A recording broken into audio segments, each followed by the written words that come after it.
और हर दूसरी महिला एनीमिया का शिकार है। देश में मात्र 18% आदिवासी गर्भवती महिलाओं को ही संस्थागत प्रसव का लाभ मिल पा रहा है। सर राजस्थान के अंदर झाड़ोल कोटड़ा के अंदर जहां से एक मंत्री जी आते हैं, वहां पर 14 वर्षों से अधिक बच्चों को स्कूल और पेन पेंसिल किताब क्या है वो नहीं पता है।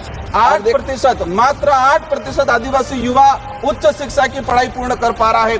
देश के अंदर देखा गया है वर्तमान में कि 85% आदिवासी परिवार की पहली पीढ़ी पढ़ रही है और 20% आदिवासी ऐसा है जिनकी पहली पीढ़ी भी आज पढ़ाई नहीं कर पा रहे हैं। मनरेगा की मजदूरी 200 रुपए मिल रही है, उसको 600 रुपए तक किया जाए और 100 दिन का जो रोजगार है वो 200 दिन तक किया जाए। जल जीवन मिशन की बात हो रही थी, लेकिन ट्राइबल इलाके के अंदर 27% टारगेट अभी तक पूरा हुआ है, वो भी सैंक्शन धरातल पे पानी नहीं पहुंचा है। मैं भारत आदिवासी पार्टी की तरफ से देश के आदिवासी, दलित, ओबीसी, मुस्लिम, अल्पसंख्यक, गरीब, मजदूर एवं इस देश में रहने वाला प्रत्येक गरीब वर्ग का व्यक्ति जो मानवता और भारत देश के संविधान में विश्वास करता है, उनकी तरफ से बोलने के लिए खड़ा हुआ हूं।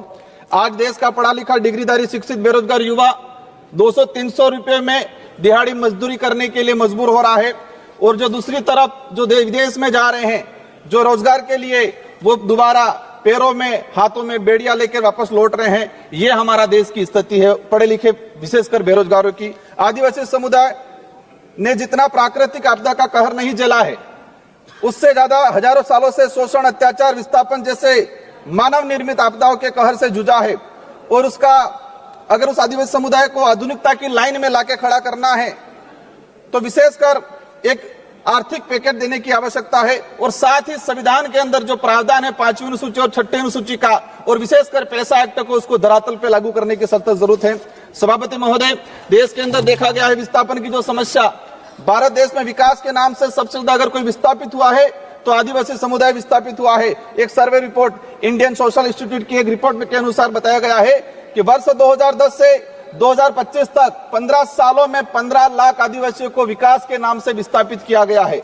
वर्ल्ड बैंक की रिपोर्ट में बताया गया है कि विस्थापन आदिवासी समुदाय में से 50% आदिवासी परिवार पुनः विस्थापित नहीं हो पाते हैं। साथ ही भारत देश में एक सर्वे रिपोर्ट में आया है कि जो आदिवासी समुदाय है अपने जीवन काल के दौरान कम से कम 50% आदिवासी एक उम्र के अंदर 2 बार विस्थापित होते हैं। आजाद भारत में उस समाज को प्रताड़ित किया जा रहा है जिसका इतिहास का हर पन्ना खून से रंगा हुआ मिलेगा। क्योंकि आदिवासी जल जंगल जमीन की लड़ाई के लिए, देश की रक्षा के लिए मुगलों से, राजा रजवाड़ों से और अंग्रेजों से लड़ता आया, कभी झुका नहीं, लेकिन आज उनकी हालत बेहद बेहतर है। पिछले 10 सालों में भाजपा सरकार द्वारा धर्म की आड़ में कलम कागज के हथियारों से आदिवासियों के अधिकार, जल जंगल जमीन को हड़प कर आदिवासियों की मानसिक, आर्थिक, बौद्धिक हत्या करने का काम किया गया है। सभापति महोदय, आज बजट में सशक्त भारत बनाने की बात चल रही है, बनना चाहिए, हम भी चाहते हैं, हमारा देश मजबूत बनना चाहिए, विश्व शक्ति बनना चाहिए, लेकिन स्थिति क्या है? हमारे देश का जो भविष्य कुपोषण की बेड़ियों में जकड़ा हुआ है। NFS 5 की रिपोर्ट बताती है कि आदिवासी बच्चों में 55% आदिवासी कुपोषित और उसमें भी 42% बच्चे गंभीर एनीमिया से पीड़ित है। और आज देखा गया इस बजट के अंदर कि कुपोषण को दूर करने के लिए कोई बजट का प्रावधान नहीं किया गया है। बेटी बचाओ बेटी पढ़ाओ का नारा लगा रहे हैं, हमारे देश की महिलाओं के लिए हम भी चाहते हैं कि मजबूत बने, सशक्त बने, लेकिन हकीकत क्या है? देश के अंदर देखा गया है कि आदिवासी समुदाय में विशेषकर हर तीसरी महिला कुपोषण का शिकार है और हर दूसरी महिला एनीमिया का शिकार है। आदिवासी बच्चों में शिशु मृत्यु दर राष्ट्रीय औसत से 30% अधिक है। 5 वर्षों से कम उम्र के आदिवासी बच्चों की मृत्यु का अनुपात राष्ट्रीय औसत से 61% अधिक है। माननीय सभापति महोदय, बाकी जो जीवन काल के अंदर देखा गया है, कभी माओवादियों के नाम से, कभी नक्सलवादियों के नाम से मारा जाता है। एट्रोसिटी में कई आदिवासियों को मारा गया। NSRC की एक रिपोर्ट बताती है कि वर्ष 2020 से 2025 मात्र 5 साल के अंदर 400 आदिवासी पुलिस मुठभेड़ में मारे गए हैं। आज मणिपुर का हत्याकांड, मणिपुर में देख लो, कई आदिवासियों को मारा गया है। छत्तीसगढ़, झारखंड का आम आदिवासी कभी उधर नक्सलवाद माओवादी की गोलियों के से कहीं के निशाने पे है, उधर पुलिस की गोलियों पे निशाने है। बीच में आम व्यक्ति जो है वो आज उसके साथ अत्याचार हो रहा है। हर दिन एक न एक व्यक्ति मारा गया है। आदिवासी दलित पिछड़ों को सशक्त बनाए बिना हमारे देश, भारत देश को सशक्त भारत बनाने की कल्पना करना एक कोरा सपना रह जाएगा। स्वास्थ्य सुविधा की देखा जाए, आदिवासी क्षेत्र में पीएससी सीएसपी की सीएजी की एक रिपोर्ट आई है कि आदिवासी बाहुल्य क्षेत्र में जितनी जो पीएससी सीएससी है वहां पर 60% डॉक्टरों के पद रिक्त हैं। देश में मात्र 18% आदिवासी गर्भवती महिलाओं को ही संस्थागत प्रसव का लाभ मिल पा रहा है। संस्थागत प्रसव का सिर्फ मात्र 18%। सभापति महोदय 1 मिनट का रहा है। शिक्षा की बात करें, हमारे राजस्थान के अंदर जाडोल कोटड़ा के अंदर जहां से एक मंत्री जी आते हैं, वहां पर 14 वर्ष से अधिक बच्चों को स्कूल और पेन पेंसिल किताब क्या है वो नहीं पता है। आज देखा गया है यूनेस्को की एक रिपोर्ट में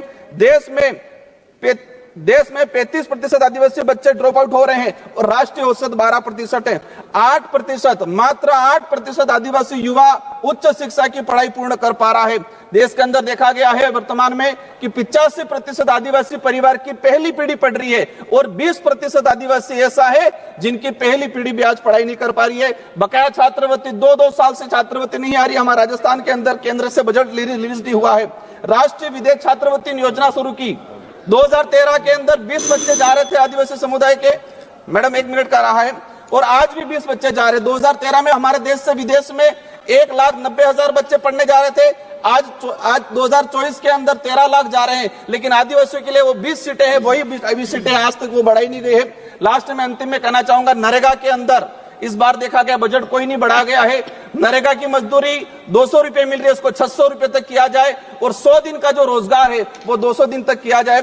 साथ ही आंगनबाड़ी कार्यकर्ता से हर प्रकार की सर्वे करा जाता है, सेंट्रल गवर्नमेंट इसको हैंडओवर करे और आंगनबाड़ी कार्यकर्ता सहायिका को एक राजकीय कर्मचारी का दर्जा दिया जाए और उसको नियमित करके भुगतान किया जाए। जल जीवन मिशन की बात हो रही थी, लेकिन ट्राइबल इलाके के अंदर 27% टारगेट अभी तक पूरा हुआ है, वो भी सैंक्शन धरातल पे पानी नहीं पहुंचा है। अंत में कहना चाहूंगा, एकलव्य मॉडल की बात चल रही थी। हम चाहेंगे, अभी घोषणा के स्वागत करते हैं इस बात का, लेकिन उसको धरातल पे इंप्लीमेंट बहुत जल्दी होना चाहिए। किसानों की बात है, देखा गया किसानों पे गोलियां बरसाई जा रही। किसान क्या डिमांड कर रहा है? एमएसपी की डिमांड कर रहा है। किसान चाहता है जो खेत में जिस मेहनत से उसने कमाया है। सभा की कार्यवाही मंगलवार दिनांक 11 फरवरी 2025 को प्रातः 11 बजे तक के लिए स्थगित की जाती है।